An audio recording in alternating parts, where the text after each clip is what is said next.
This broadcast is the property of Codependents Anonymous. Reproduction without written permission from Codependents Anonymous is not permitted. Well, welcome. My name is Tanya, and I am a codependent, and I'm super, super excited to be here. And I love the program of Codependents Anonymous. And of course, I'd like to open up with a prayer, channel my higher power. And if you'd like to join me, you can. Just take a deep breath and exhale. In the spirit of love and truth, we ask our higher power, guide us as we share our experience, strength, and hope. We open our hearts to the light of wisdom, the warmth of love, and acceptance. And the joy of acceptance. Amen. Thank you. I'd also like to get a volunteer. You can just raise your hand in the hand thing, please, the little hand deal if you'd like to read. And I'm going to share the codependent recovery patterns. If we could just choose one, the recovery patterns, and you can choose which one you'd like to read. We're going to read both the codependent side as well as the recovery side. The patterns are, you get to choose from one of the five: denial patterns, low self-esteem patterns, compliance patterns, control patterns, and avoidance patterns. With that, I'm going to share my screen, and I have a hand of Paul from Buffalo. Hi, Paul. Which one would you like for me to hone in on? The low self-esteem patterns. Got it. Let me go there, and then you can, if you can read both sides, that would be great. Thank you. You see it? Yes. Actually, I already opened the document in another window. Okay, great. Okay, well, I'll leave it up for anyone that wants to follow along. Ready? Yes, please. Okay. So low self-esteem patterns. Codependents often have difficulty making decisions. In recovery, I trust my ability to make effective decisions. Codependents often judge what they think, say, or do harshly as never good enough. In recovery, I accept myself as I am. I emphasize progress over perfection. Codependents are often embarrassed to receive recognition, praise, or gifts.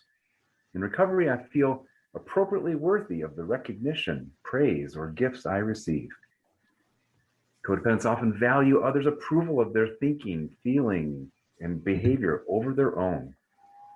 In recovery, I value the opinions of those I trust without needing to gain their approval. I have confidence in myself. Codependents often do not perceive themselves as lovable or worthwhile persons. In recovery, I recognize myself as being a lovable and valuable person. Codependents often seek recognition and praise to overcome feeling less than. In recovery, I seek my own approval first and examine my motivations carefully when I seek approval from others. Codependents often have difficulty admitting a mistake. In recovery, I continue to take my personal inventory, and when I'm wrong, I promptly admit it. Codependents often need to appear to be right in the eyes of others and may even lie to look good. In recovery, I'm honest with myself about my behaviors and motivations. I feel secure enough to admit mistakes to myself and others and to hear their opinions without feeling threatened. Codependents often are unable to identify or ask for what they need and want. In recovery, I meet my own needs and wants when possible. I reach out for help when it's necessary and appropriate. Codependents often perceive themselves as superior to others. In recovery, I perceive myself as equal to others. Codependents often look to others to provide their sense of safety. In recovery, with the help of my higher power, I create safety in my life. Codependents often have difficulty getting started, meeting deadlines, and completing projects. In recovery, I avoid procrastination by meeting my responsibilities in a timely manner. Codependents often have trouble setting healthy priorities and boundaries. In recovery, I am able to establish and uphold healthy priorities and boundaries in my life. Thank you so much. Excellent job, Paul. All right. And then Karen, if you would please read, I'm going to put up the 12 patterns or the 12 promises of Codependents Anonymous. And I'm getting them queued up for us now. I'm going to share them on the screen. If you have them up, that's great. Could you kindly put the patterns, as we have the promises, but there isn't the patterns. I put it in there earlier, but we're in the middle of a meeting now, so I can share the link later, but we're actually, the meeting started. So I sent it prior to the meeting starting, but please allow me to facilitate the meeting. Karen. Okay, yes, thank you. The 12 promises of Codependents Anonymous. I can expect a miraculous change in my life by working the program of Codependents Anonymous, as I make an honest effort to work the 12 steps and follow the 12 traditions. Number 1, I know a new sense of belonging. The feeling of emptiness and loneliness will disappear. 2, I am no longer controlled by my fears. I overcome my fears and act with courage, integrity, and dignity. 3, I know a new freedom. 4, I release myself from worry, guilt, and regret. It disappeared.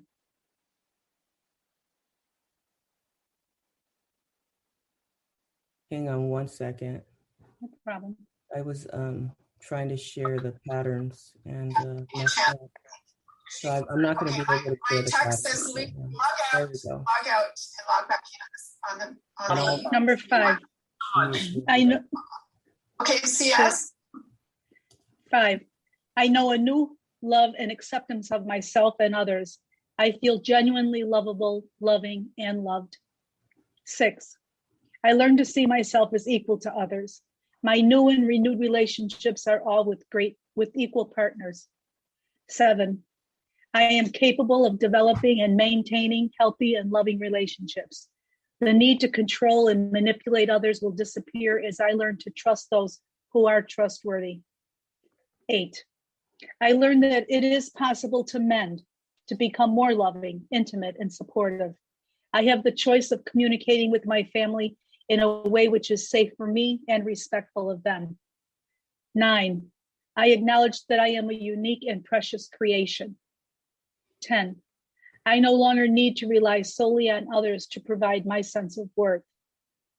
11, I trust the guidance I receive from my higher power and come to believe in my own capabilities. And 12, I gradually experience serenity, strength, and spiritual growth in my daily life. Thank you so much, Karen. All right.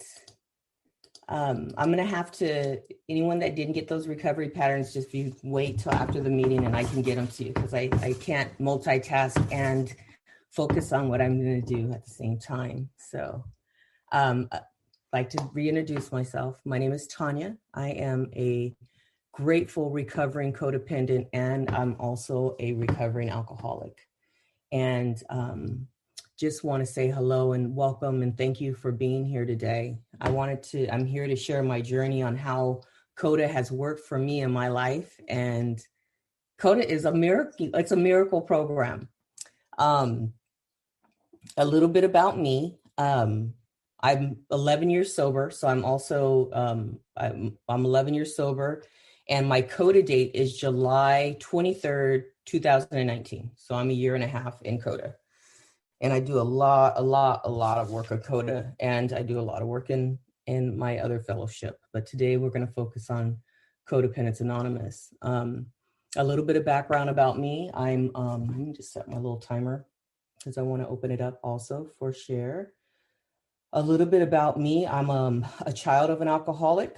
My mom came to recovery in AA when I was 7 years old. So I got my introduction to AA and even Alateen from a young age. So I was in Alateen and AA. Um, my parents divorced when I was 7. And prior to that, they, obviously Codependence Anonymous, for me, what I've learned is it's an obsessive disorder that is established from childhood.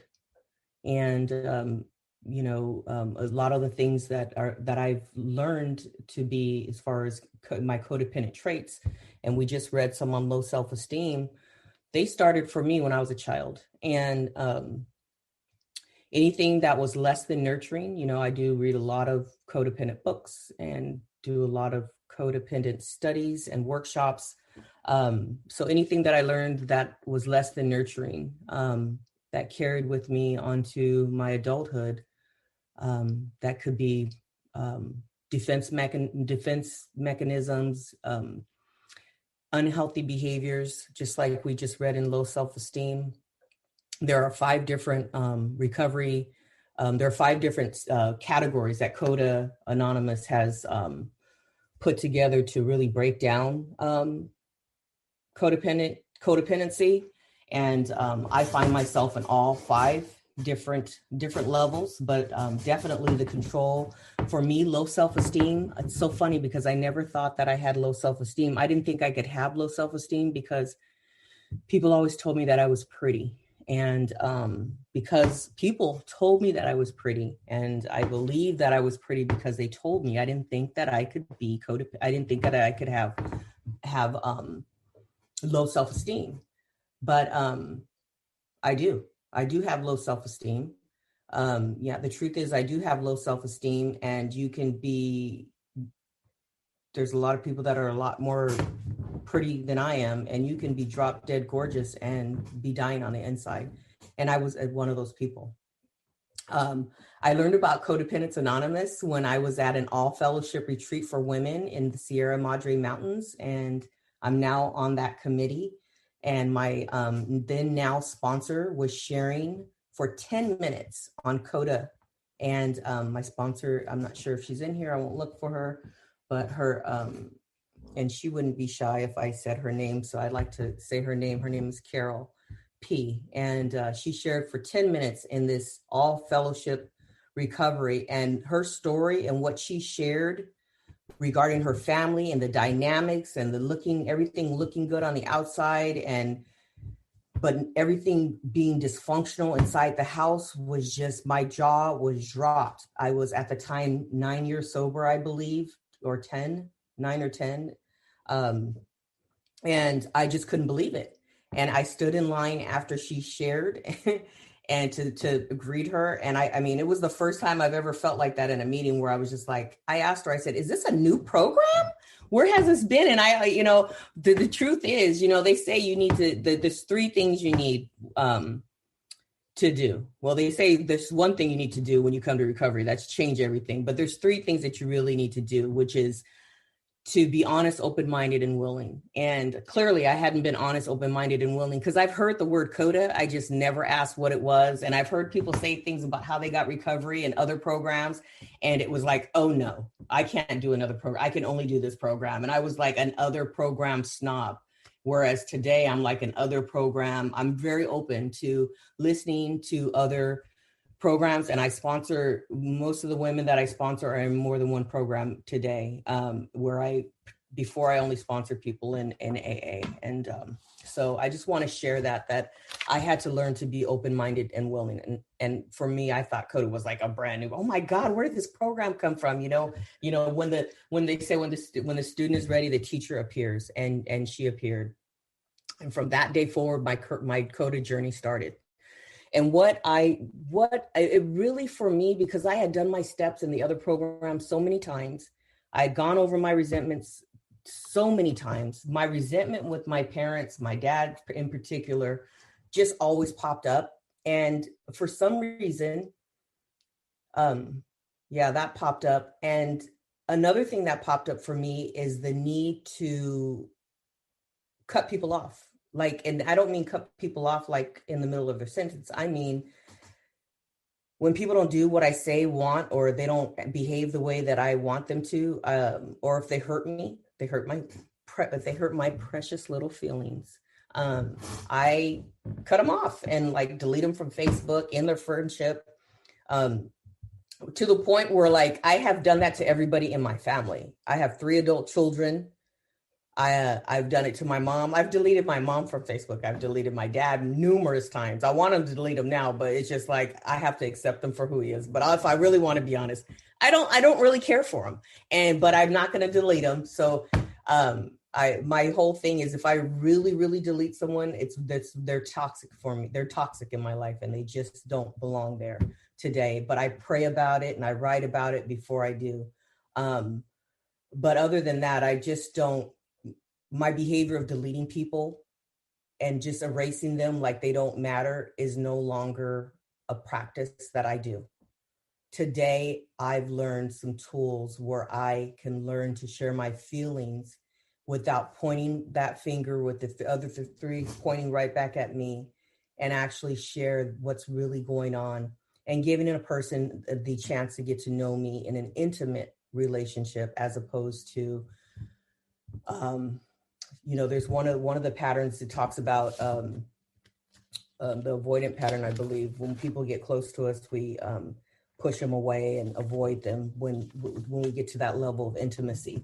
And that's something that I try not to do today. So for me, it's like I'm trying to think of, where do I start with CoDA? I mean, for me, what happened is I was sober. When I was 5 years sober, I was conned really badly, like by a professional con artist. And the con artist hurt me, it hurt my family, it hurt my mom, it hurt my kids, it hurt even some of my friends. I mean, we were all conned, and I had to do some work on that. And without getting into the details and giving anybody any crafty ideas on how to be a con artist, because I would hate for that to start up. Not that anybody would, but it was devastating for me. It was devastating for my ego. I had suffered a physical, spiritual, and mental bankruptcy. The only thing that I did hold on to was my recovery, my alcohol recovery. Everything else, I mean, I pretty much had to rebuild, and I was fine all alone. Like, in other words, I believed that this person tricked me into believing that I needed something better than what I had. I was a homeowner. I have a great job. My credit score was like 825 at the time. And I had to file bankruptcy after that. So that was a big wake-up call for me. And I have to take a break right now just to breathe and take that in, because clearly I had low self-esteem. And I'm so glad that Paul chose that one, because that really, out of all the patterns, besides the denial pattern, I realized with doing CoDA work, I can be in denial of being in denial of being in denial. Like, denial runs so deep. I can trick myself into thinking that I want to be something so bad that I think that I am, and that I say that I am, but I'm not. Like, maybe say that I'm not a bitch, excuse my language, but I can be a bitch. And I need to be aware that I can be rude, or, and know when I am, and not believe the lies that my brain tells me that I'm not the things that I am, that I can be. And so, that low self-esteem pattern, reading that, if my self-esteem was in a good place, I would have reached out to people a little bit more. It's not that I didn't have a support group in the programs that I work. It's not that I didn't know what to do. It's that my ego was so big that I couldn't deflate it enough to say that I needed help in discerning this individual that was like a Tasmanian devil in my life. I don't want to spend too much time on that, but I wanted to say that because it really, really helps me to identify the shame, the guilt, and the piece of the puzzle of CoDA, and how well it helped play into me recovering from that situation, forgiving myself, and also growing, moving forward, and being more careful of my situations. And more importantly, for me to know that everything that I need is right inside of me. It's nowhere else. And that if I'm looking outside for the answers, then I'm looking in the wrong place. And I know that today. If I am looking outside of myself, I mean, I believe that my higher power, I'm connected. If I stay connected with on a spiritual realm and keep my spiritual condition fit on a tight knit with my higher power is walking with me everywhere I go. I don't need to look outside of myself for anything. And clearly that's what I did.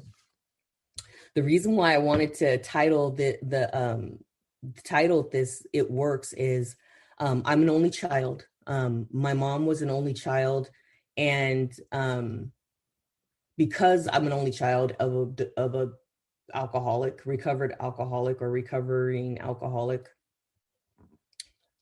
codependent traits. I didn't realize all that time that I was a codependent, all those years, with my mom and she didn't realize she was a codependent either. And, when I look at our situation and our, growing up, I mean, there's times where, because she was an alcoholic and she'd be a little crazy, I'm being nice when I say a little, but, it's my mom and I really do respect her. But she wasn't always spiritually fit. And I would do things to caretake for her. I would, ask her if she had gone to her meetings. I would, there was things she would say to me that were sarcastic, that it talks about in these recovery patterns too. These recovery patterns are amazing. Print them out, read them. The work groups and the work studies that I do with my sponsees and that my sponsor, we are very in touch with these recovery patterns, and they're very important. But she would say things like, and I've done these to my kids too, I'm sure, been sarcastic and said things that just were awful, but I can really nail it when I use this one particular example, because I feel it. But she would say things like, so what if I drive off a wall and kill myself? What does that matter? How is that going to bother you? And she did that a lot during my childhood. She didn't know how to communicate. She didn't know that those were abusive words to tell a child, emotionally abusive words to tell anybody. And as a child, I realized that I spent a lot of my time trying to save my mom from killing herself, because she would say things that were so off the wall that I would say things to her to try to keep her from doing those things. And I did that for years. And that is not my role. So I learned from doing this CoDA work, I have learned that I spent many years doing multiple roles with my mom. Like sometimes I was her doctor, sometimes I was the parent. Most of the time I was the parent, because my mom did stop going to meetings when she was 10 years sober. So she stopped going to any type of meeting for 31 years and was really dry and lonely. And I was like her therapist too. I mean, I was like all these different roles, not that she asked me to be, but I became all these different roles, and which is very codependent. And I didn't realize how unhealthy that was until I started doing the work. And I thank God that I did the work. So like I said, I started in July of 2019, but I had under my belt lots of step work and the other fellowship that I mentioned. But the CoDA has really gotten me in touch with who I am, and to the nitty gritty. I don't have any more excuses of pointing the finger at anyone else, about my child, how bad my childhood was, my emotionally absent father. That's, the mistakes that my mom made. I don't use those to wiggle my way out of any situation today. There are some good things that have come from this pandemic that have just been an absolute spiritual experience for me. One is I started an all fellowship meditation meeting for women, and that started a year ago. And I was so afraid during the pandemic that I was just afraid. I had never been through a pandemic before, like many of you, and I was afraid, and I hadn't been in a meditation meeting. So I started one, and I really love the 11th step. I love it because it's the same in all fellowships. And so I started this 11 step meditation meeting on Zoom. And I just happened to invite my mom. At the time, she was 41 years sober. I happened to invite her. And she came, which was a shock. And I also speak quite a bit in my other fellowship. And she was coming to those meetings to hear me speak. And that's all I ever wanted, you know. I was 10. I really wanted to have her give me a cake, you know, because I was 10 when I was 10. And she gave me a cake over Zoom during the pandemic, which was awesome. My mom suffered from COPD. So she didn't get out very much. So Zoom was an amazing thing for her. So anyway, she started going to this meditation meeting, and she found her higher power and like reconnected and started going to meetings all over the place. She'd gone all over the world, women, just all over. And then I started a CoDA workshop for women, and we're still in it now. I've started several of them. The one that she went into we're on step 6 now. We do the steps and the traditions. And she started working her steps in CoDA, you know, so she got cut back. And so we actually had like the coolest stuff to talk about during the pandemic, which for me was just the most awesome thing ever, because she died October 17th of 2020. And my mom, you know, was like my best friend, but she was also like my worst friend sometimes. Like I said, we had all these different roles, you can imagine, but we were very, very close. And I'll hold off for any chat questions until I'm done speaking, because it really does distract me. And I'll give some time to do questions, because it really does distract me. And I would like to hear from some of you in just a few. My mom died. I was her most precious. She lived her entire life like revolved around me. She never remarried after my dad left her. I have 3 beautiful adult children. Between me and the children, and I have 2 grandchildren, and we were her life. And she, you know, passed away due to COPD in October.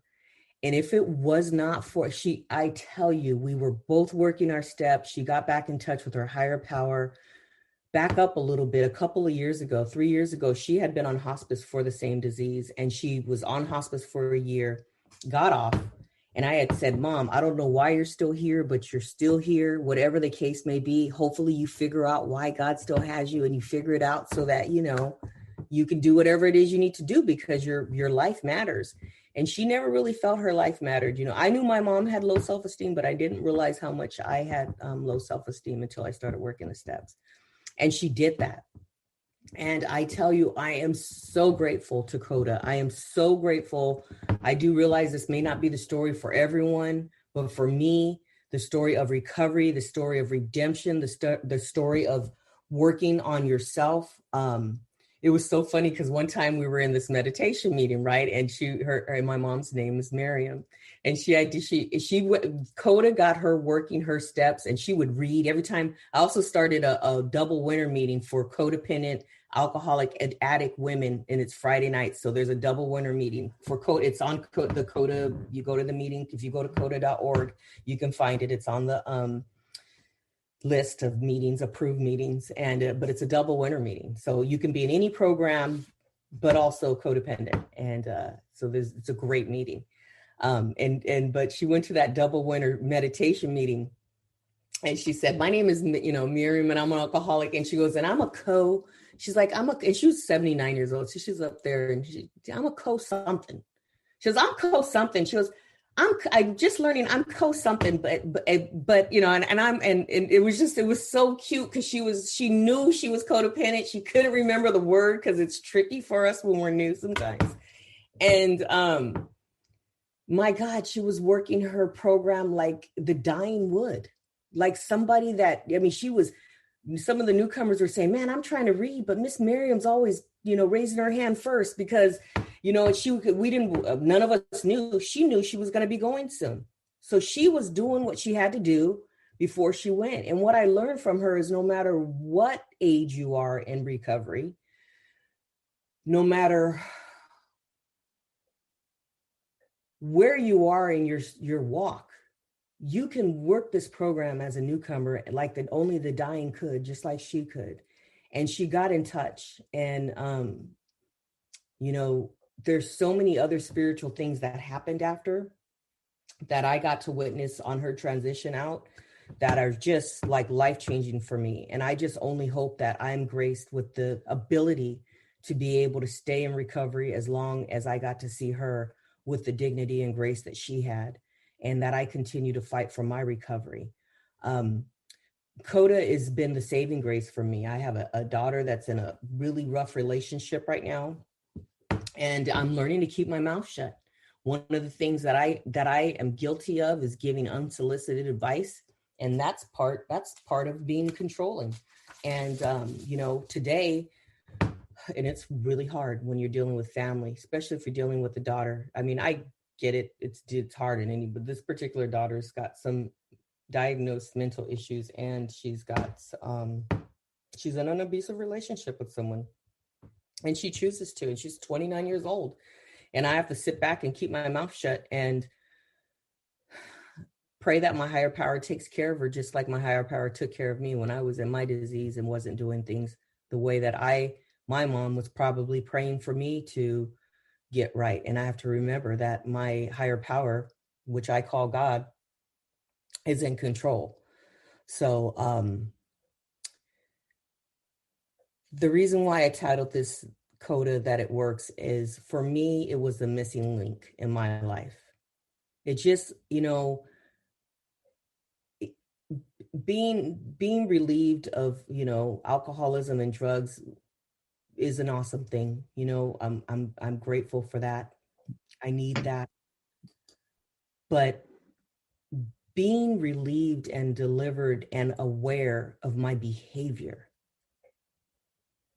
and my codependent traits and patterns, it's like it's to the point where like I'll be in mid-sentence or even on a meeting, like I can see it. It's easy to identify when you're doing the work all the time. It's easy to identify. It's easy to know, and it's easy to also be patient, because people don't know that what it is, and and be kind and loving with those people. I'm going to finish with this. So I talked about how I cut people off and how I'm a runner.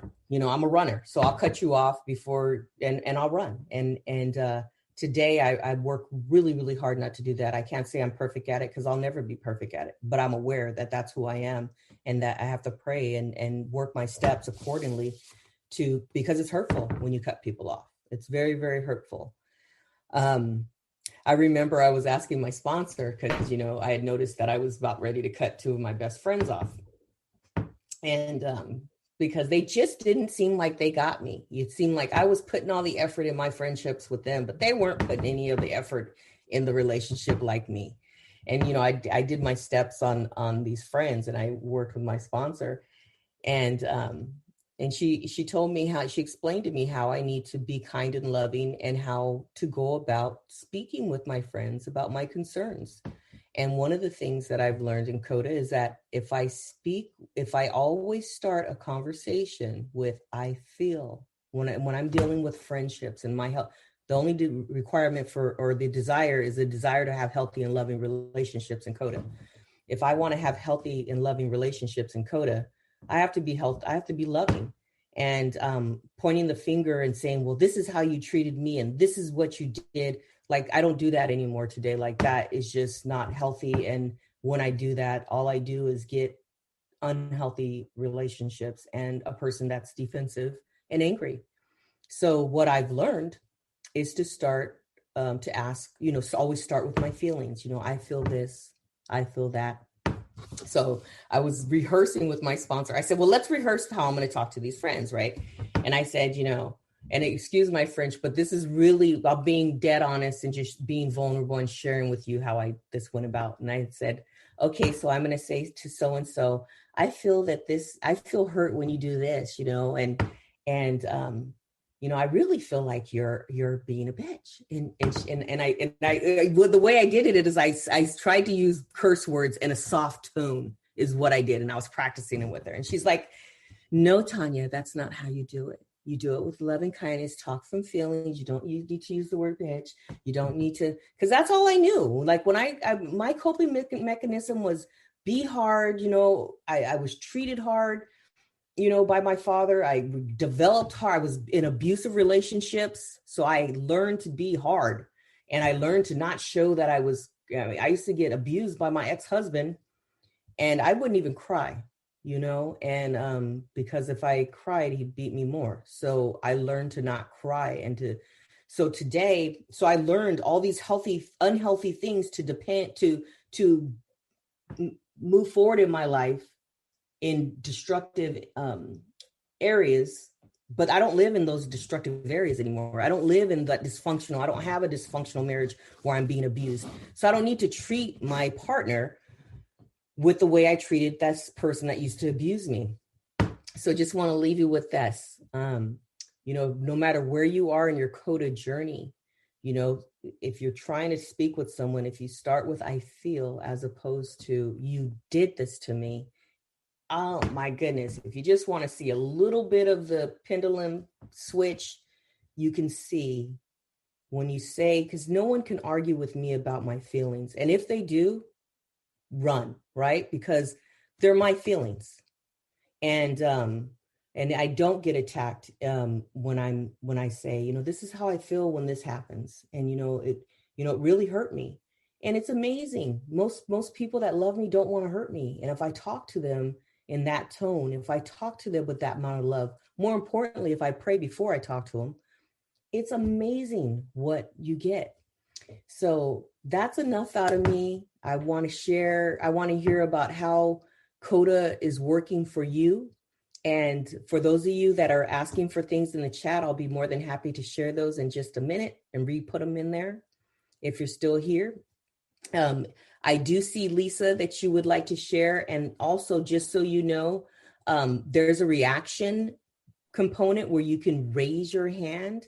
So if you raise your hand, Lisa, I saw you first, but if you raise your hand from now on, I'll call from the list of hands on the participants. Thank you so much for letting me share. And if you have questions for me as well, I'm willing to answer those. Thank you. Lisa? Hi, I'm Lisa. I'm recovering from alcohol, like 25 months sober. And I just, I know some in this path, and I didn't kind of realize I was a codependent. I'm going to be the short, but I just ended, about 6 weeks ago, a relationship with someone I met in rehab. We were friends for a year and then became romantic for a year. He really went there for depression. And I think this qualifies me as a codependent. I really took care of him for a year and did everything I could do to try to help him in his recovery from depression. And he was great for me in many ways, but ultimately he didn't take care of my needs. And I ended the relationship 6 weeks ago. Now I've had a few setbacks, like no contact, blah, blah, blah. And I just have to share this because it just happened this morning. He reached out to me a few weeks ago. How are you? And I said, I'm good. I'm well. I'm taking care of myself. I hope you are too. Nothing.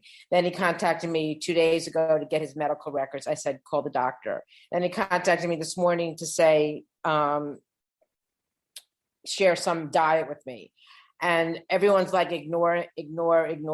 And I just want to read what I sent, and then I'll be done because I don't want to take up everyone's time. I said, Dad, this breakup has been very, very difficult for me. I'm trying to heal my wounds.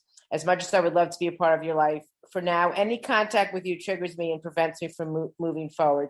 I hope you can understand that. And like people said to me, just ignore him. But I think that this setting a boundary is important. And now going forward, if he does contact me, I will ignore him. And I just wanted to, share that. And I hope I did the right thing by not ignoring him and setting this final boundary. So anyway, I guess you can't ask for questions, but that's just what I felt like sharing. Thank you, Lisa. I hope you feel better from sharing. Thank you.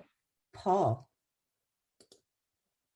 Hi, Tanya. Thanks. Thanks for your good share. And I wanted to say that what resonated with me about the low self-esteem, which apparently resonated with you too, just as you were pretty, I was smart. So, and in my neighborhood growing up, it was a working class neighborhood, and the worth that a boy had was how tough he was, whether how competitive he was, how aggressive he was, sensitivity and awareness and studiousness were not highly valued traits in my neighborhood, and therefore I was teased and picked on, and but then the tools that were offered to me to deal with this was, oh, they're just jealous. So this weird little flip came around where I thought, well, I'm more intelligent than they are, and I'm more moral than they am, because I didn't smoke, I didn't drink, I didn't go trying to sleep around with all the girls, so so my self-esteem, whatever little self-esteem I could muster up, was based on being more moral and more intelligent than everybody else. So I had this sort of weird superiority complex, that was based in an inferiority complex, and I carried this with me for so long throughout my life, and then realized that a lot of the problems I was having in my life came down to this continuing low self-esteem, and not really valuing myself for who I was and for loving myself with all my imperfections. And so the beauty and grace and gift of CoDA has been learning to love myself as I am, and learning to accept my feelings too. And it's been a wonderful path for me, so that now I can really love and enjoy myself as I am, which makes it much easier for me to love and enjoy other people as they are, and not be putting them down, because I would also be putting myself down. So it was a great wake-up call to realize that so many of the things that were not going well in my life was because of this continuous self-esteem. The compliments that I would get would bounce off of me, but any slightest criticism of me, hurt like a knife to the heart.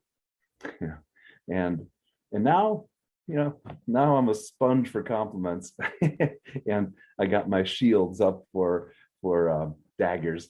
So thanks for listening. Thank you, Paul, and thank you for being here. Christina. Hi, everyone. I'm Christina. Thanks, Tanya, for hosting this workshop. I had the similar issue with, I actually thought when someone had shared with me years ago, Codependent No More book, I laughed at that person and said, hey, I'm one of the most independent people that I knew. And that book sat on a shelf for a few more years before continuing toxic relationships just kept happening. And finally, one day I pulled it off the shelf and started reading some of the traits. And some of them resonated with me and some of them didn't. And one of them that did not was low self-esteem. Caretaking and controlling and compliance and many of these other issues did. But over time, like Tanya mentioned, as you start to inner reflect and really start to be honest with yourself and get out of the denial pattern stages, you do see the areas of where low self-esteem exists, and also in working the steps where it came from, like to connect the dots. And so this program I'm so grateful for, because that's the biggest thing I ever really learned about that's seriously changing my life. And it's a work in progress. I'm new to the program itself. I'm not new to codependency. I've been in and out of trying to get better with that over the last few years, or probably over the last 5 to 7 years. But since I joined CoDA only about a month ago, it's just like a godsend. And the support that you get from so many people, and just being able to talk with people that get exactly what you've gone through, that have been there. Somebody had mentioned about blocking, or what do you say, no contact, and I keep restarting a no contact with a failed relationship. I'm saying the 30 days I'm going to go no contact, because then I know I can go forever, and then like I get day 2, day 3, and then I fall off the wagon. It's frustrating, and I keep going right back to my steps and keep trying to work it so that I get stronger and stronger, and realize that I can definitely do better, and I can make better choices and not look for that validity outside of myself. So that's all I wanted to share.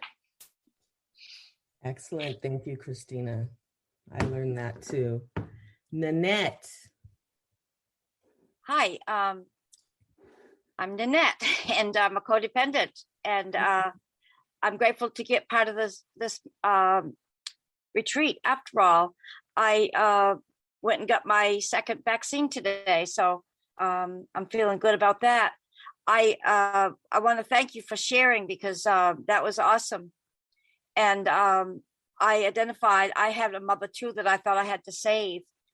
And it's funny how when you said that, because that's always been how I've said it too. I have to save my mother. And I used to be, at 11 years old, I'd ride around with her because I thought maybe I could save her. If she was going to her friends to get drunk, I could save her somehow. And I used to stand outside of her bedroom door at night and listen for her breathing. And if she breathed well, I could go to bed. But if she didn't, I couldn't go to bed. And I was like, really young doing that. And I had no idea how I was going to save her, but I just was so terrified because she had 8 children and 10 years. And I didn't know how we'd live without her, but she was drunk all the time anyway, but at least she got a meal on the table anyhow. So after school. So anyway, she was a wonderful human being. She just had a terrible disease, and so did my father. But anyway, and he was violent, but so there was no safe place to grow up. And so I never felt safe. I felt I had low self-esteem. I felt a lot of fear and depression. And CoDA's helped me a lot. And one of the things that and Al-Anon, but one of the things I have learned is when I have to approach someone, I try to approach them with how I feel, but I try to start out with I value you in some way. I'll say, I love you very much if it's my child, or if someone else, or I need you, whatever. I try to give them some value first, and then I go on to how I feel about what's happening, and I did learn though that no matter what anybody does, they can't make me feel anything. So I choose the feelings, and a lot of times the feelings I choose are my codependent behaviors. It's usually that's what I choose for my feelings, is all that low self-worth, and never ask for help because I'm not worthy of that. And I had to go through that today. I had to ask for help, and it was like pulling teeth. Without Novocaine, I couldn't do it. It was so hard to ask for help from a brother. And I asked for help from a brother-in-law the other day, and he didn't come through. So it was even harder to ask for the brother for help. But anyway, I got all those issues too. And I'd really like to learn all these programs that you've started. I'd like to get maybe involved in some of them, because one thing I haven't done is the steps in CoDA. I've been in AA for 36 years. I've been sober, but I have never done the steps in CoDA. And it would be nice to work with someone that's doing them. So if I could get more information on that maybe sometime. But I really appreciate your sharing and sharing. Thank you so much, Nanette. And before I call anyone else up, I'll call you in just a second. In the last workshop that I was listening to as well, they mentioned this. This is, you get it through the core website, and it's best to get your information from CoDA directly, especially with all the with the pandemic, a lot of the programs of, the general services have been suffering. So if you can purchase directly from the approved site, which would be a link on CoDA.org to the core publication. But this workbook here, and as well as the Codependence Anonymous book, and there's a handbook too on the 12 steps, work absolutely fabulous. And you can start a 12-step. You don't even have to ever have gone through it. As a matter of fact, the way that it's outlined is different than like in AA. I mean, the less you know about CoDA, the more you're going to get. But you get a group, it outlines how to set up the group.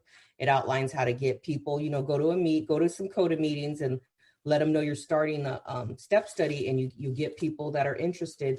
And it's all outlined in here how to do it. And it's awesome. And I can give my email address to, if you have any questions, or, I'll put my phone number in there if you have any questions, but it doesn't have to be with me. It can be anywhere, and you can do it on Zoom, and lots of people want to do them. So I suggest that if you really want to work the steps, that you do it that way. It's great.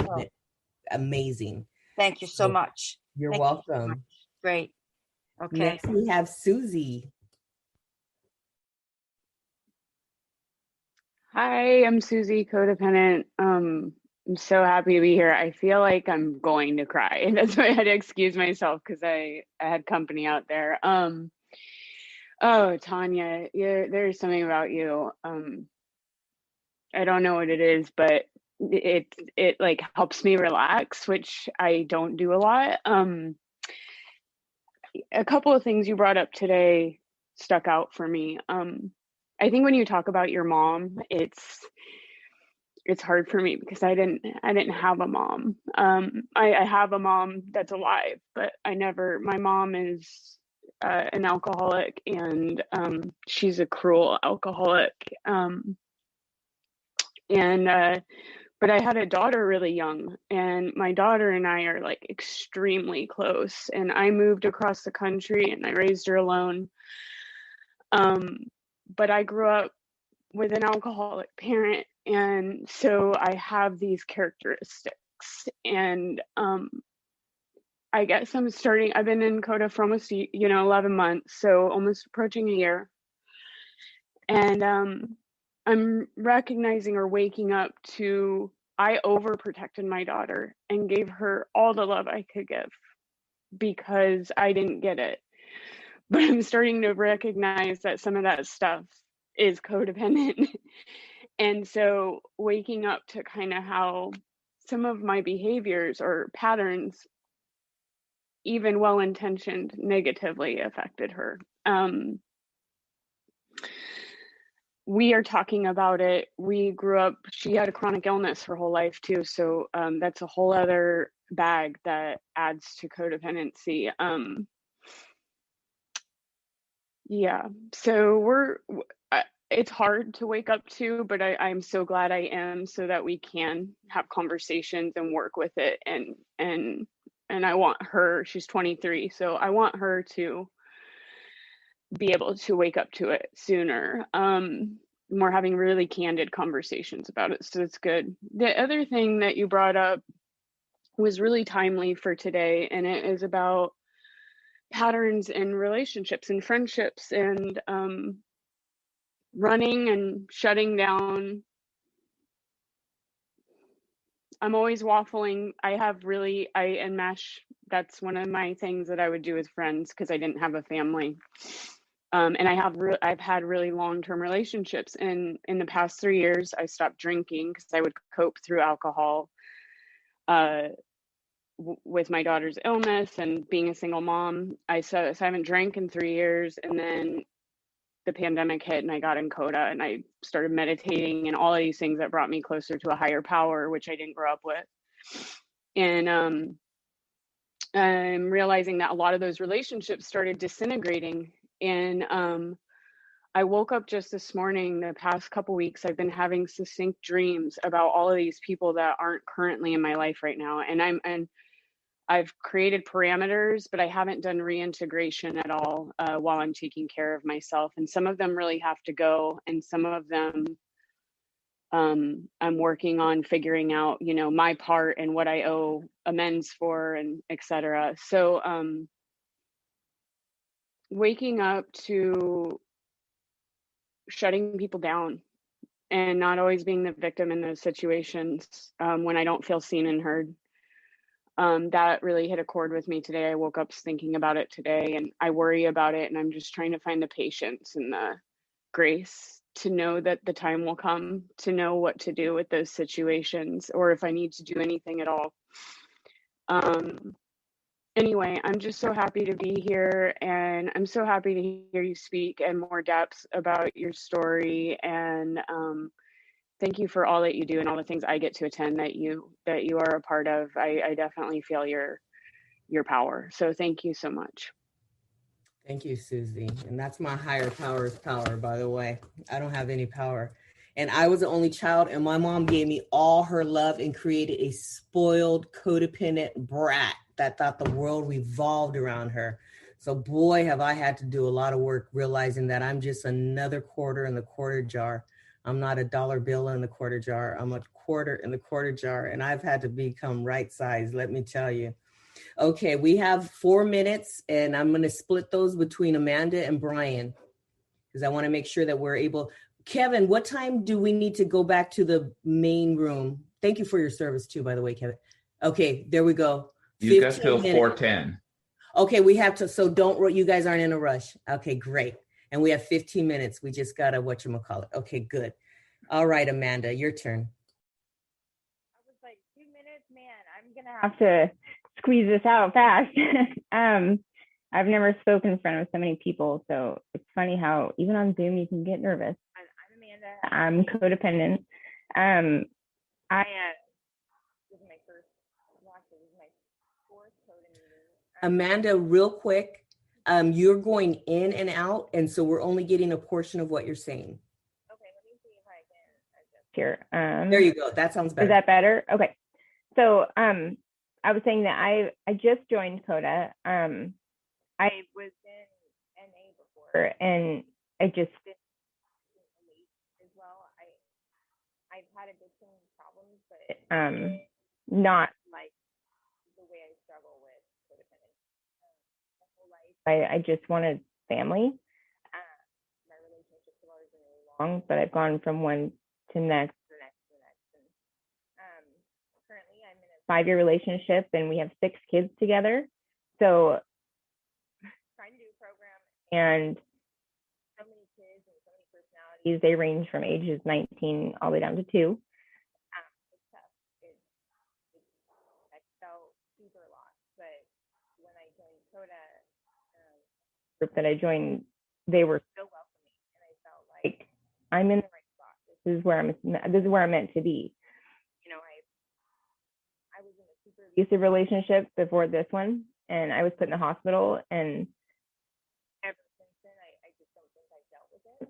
I blame myself for a lot of things, but I refuse to be a victim, and I want to be a survivor. I want to help others, but first I got to help myself, and I realize there's a comfort about being in CoDA, and I appreciate it so much, and I'm grateful that I somehow got here to this meeting. You talk about self-confidence, and even the strongest can become, even the strongest, most beautiful woman, or smart person can become low. We start beating ourselves up, and we start, getting to this place of almost like hopelessness. So it's nice to know that there's a program out there like this that, we can all, the people who really struggle with those attachments and those issues and those low self-esteem. One of the things that it's hard for me to talk about this because we don't really talk about it ever.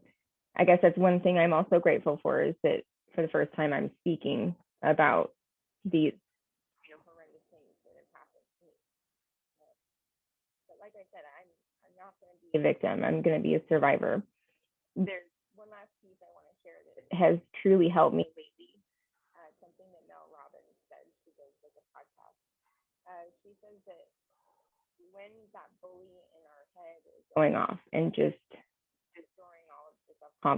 we have.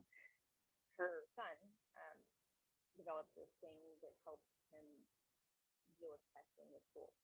Instead of saying I can't, or I'm not pretty, or I'm not smart, or I'm not something, I want to, I can't just accept like, oh, but you are pretty or you are smart. That doesn't work for me. But saying the words, it's possible that I'm smart, or it's possible that I'm pretty, or whatever I'm struggling with, has really helped me. That kind of, just that little tiny piece of information and tool helped me get here.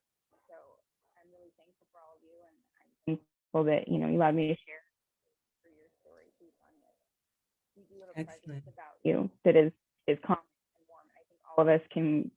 I think the last year we gravitate towards that because we want that too. We want to feel calm inside. We want to feel confident inside, and it's a wonderful thing to have that presence about you, and it's a wonderful thing that you're sharing, and we're all here, and there's something about these meetings that they hit here. We're not alone.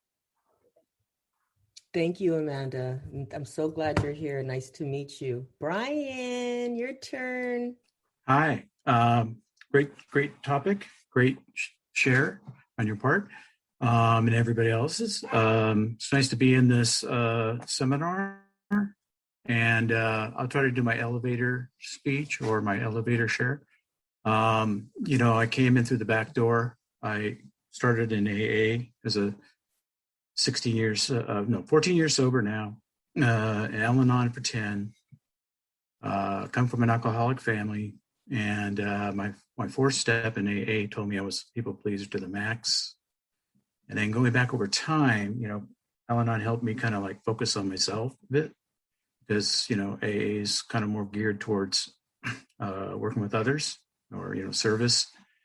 And so, I started in CoDA in Culver City. Went to a beginner meeting there at lunch from our work on a Saturday. So anyway, I found it was a missing link. There was a beginner meeting with a speaker. You could ask questions, etc. Since I've been in CoDA, I've gone back and looked at my childhood. I have worked a study group. I was sharing in the last meeting 1.5 years in a study group doing the workbook and the steps, and then also using Melody Beattie's stuff sometimes to double down on some of the steps. She has a book too. And then we had a couple step studies in a meeting I go to on Friday, but we skipped to the fourth step, and it seems like people bail out, and but with that, my history, just getting sober was starting to work on my self-esteem. And then, I gave all the power to my wife, for example, in my fourth step, I said, what is my part in that? Well, the part I didn't speak up for myself, I was being a doormat. And so I learned it from there. That was just more recently, recognized that about 4 or 5 years ago. So, and working on my self-esteem has been also with a therapist. It's a 12-step, it's a survivor of, 12-step recovery. And she helped me work on cognitive behavior stuff, kind of like reframing some of the thought patterns I had. And that's been really helpful. She has me moving into something else now, because she goes by what I want, and I do a tune-up with her every 6 weeks, and I've had her for about 3 years now. So it's really helpful to chat with her, see where I'm at. And I think my self-esteem has increased. I'm trying to be an equal partner in my relationship with my wife. I've been married 30 plus years, 34 years. And just trying to be an equal partner and not taking advantage of my knowledge or whatever, but at the same time, stand up for myself and don't be walked over, And so self-esteem is a slow process for me. My father I came from parents that didn't have self-esteem. And so it's a continual process for me. So I'm a work in progress, I guess you could say. Thanks for letting me share. Thank you, Brian. And we all are a work in progress. And I just put also a co-ed meeting. It's a double winner meeting as well. Great. It's called Uncover, Discover, Discard, Thursday night, Pacific time, 8 p.m. to 9. I just put that in the chat as well. Is there anyone else I would like to share? We have time for at least one more before we close out with the Serenity Prayer.